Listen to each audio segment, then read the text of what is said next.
untuk menjadi orang yang sungguh-sungguh firman Tuhan tinggal di hatinya.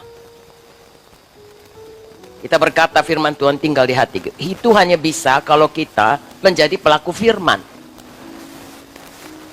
Kalau kita tidak menjadi pelaku firman, maka firman Tuhan itu tidak akan tinggal dalam hati kita. 1 Yohanes 2, 24, 25. Dan kamu, apa yang telah kamu dengar dari mulanya, itu harus tetap tinggal dalam kamu. Jika apa yang telah kamu dengar dari mulanya itu tetap tinggal dalam kamu, maka kamu akan tetap tinggal dalam Anak dan di dalam Bapa. Dan inilah janji yang telah dijanjikannya sendiri kepada kita, yaitu hidup yang kekal. Jadi kalau firman tinggal dalam kita, Zoe tinggal dalam kita, Bapa dan Anak tinggal dalam kita. Tetapi firman Tuhan tinggal dalam kita, Zoe tinggal dalam kita, harus dibuktikan. Ya, kita mengasihi Zoe, kita mau menyenangkan Zoe, kita mau bertumbuh dalam Zoe, harus dibuktikan dengan kepatuhan. Jadi kalau kita mengasihi Tuhan, kita patuh kepada firman-Nya, disitulah kita melekat kepada Tuhan. Tuhan ada dalam kita, kita ada dalam Tuhan. Tidak cukup hanya kita tahu firman Tuhan, percaya firman Tuhan, tapi tidak menjadi pelaku firman, itu tidak menyebabkan kita tinggal, ya, atau firman Tuhan itu tinggal dalam kita. Satu waktu, nanti kita baca dalam buku Yakobus, kita bisa lupa itu firman Tuhan itu kalau kita tidak lakukan. Sebelahnya Yohanes 15 ayat 10. Jikalau kamu menuruti perintahku, kamu akan tinggal di dalam kasihku, seperti aku menuruti perintah Bapakku dan tinggal dalam kasihnya. Jadi kalau kita memang mengasihi Tuhan dan mau Zoe tinggal dalam kita, mari hidup seperti Yesus. Yesus dia patuh kepada Bapaknya, makanya kita juga harus patuh kepada Tuhan Yesus. Ayat 12, inilah perintahku supaya kamu saling mengasihi seperti aku telah mengasihi kamu. Perintahnya, perintah Tuhan Yesus kalau disimpulkan semuanya adalah perintah untuk mengasihi. Jadi dalam hal ini semua kita harus selalu berjalan dalam kasih. Apapun firman Tuhan yang tinggal dalam kita, hasilnya kita akan berjalan dalam kasih. Karena Tuhan itu adalah kasih adanya. Mematuhi firman Tuhan akan berarti kita tetap tinggal dalam firman Tuhan. Banyak anak Tuhan yang tahu firman Tuhan, tapi tidak menjadi pelaku firman. Banyak. Nah saudaraku, tidak semua kita begitu. Tapi yang saya mau sampaikan kepada saudara, kalau kita sudah lahir baru, kalau ada Zoe, Tuhan memberi kepada kita hati yang baru.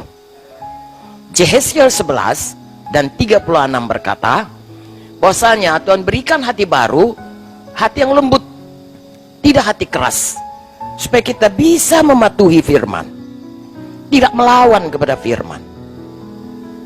Biarlah kita menyerah kepada Zoe. Walaupun dalam hati rasanya itu penyangkalan diri yang terlalu berat, atau ada kehendak kita yang lebih menarik ketimbang mematuhinya, tapi dilatih diri kita ini supaya dalam perkara kecil setia sampai kepada perkara besar, kita tetap patuh kepada Tuhan. Haleluya, amin. Berikan hati kita lembut selalu. Tuhan Yesus berkata kepada kita, belajar kepadaku, aku ini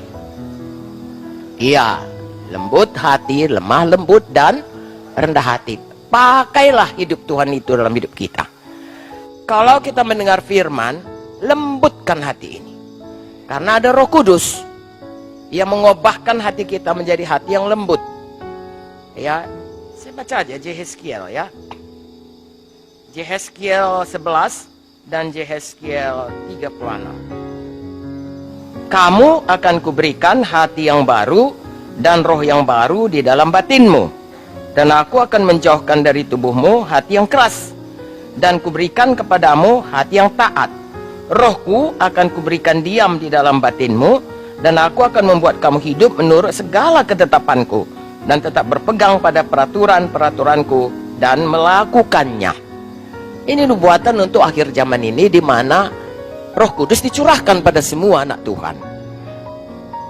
Ya, Jessica 11 ayat 19. Dan aku akan memberikan mereka hati yang lain dan roh yang baru dalam batin mereka. Juga aku akan menjauhkan dari tubuh mereka hati yang keras dan memberikan mereka hati yang taat, supaya mereka hidup menurut segala ketetapanku dan peraturan-peraturanku dengan setia. Maka mereka akan menjadi umatku dan aku akan menjadi Allah mereka. Jadi ada Roh Kudus yang menolong kita dan mengajak kita dan mendorong kita untuk mematuhi selalu firman Tuhan. Seberapa seperti tadi, ya, kita lihat, kita dengar firman Tuhan, kemudian kita mengerti seperti orang melihat dalam cermin. Oh, begini rupanya aku selama ini kurang berdoa misalnya, ya. Lalu kemudian dia lupakan itu, dia tidak lakukan, maka dia lupa dan tidak ada perubahan apapun. Tetapi kalau sesudah itu dia menjadi pelaku firman, dia mulai berdoa, konsisten mulai berdoa, maka dia akan berbahagia. Kalau kita kurang berbahagia, saudaraku, coba cek, mungkin ada hal-hal yang seharusnya kita lakukan, tidak kita lakukan. Banyak dalam Alkitab dikatakan berbahagialah begini, berbahagialah. Ya, salah satu, saudaraku, kalau kita menjadi pelaku firman, kita akan berbahagia. Ya, Matius 5 penuh dengan kata bahagia. Bahagia begini, kalau kita tidak melakukannya, mungkin kita juga tidak akan berbahagia. Tapi kalau kita melakukan firman, jaminan dari Tuhan, kita berbahagia.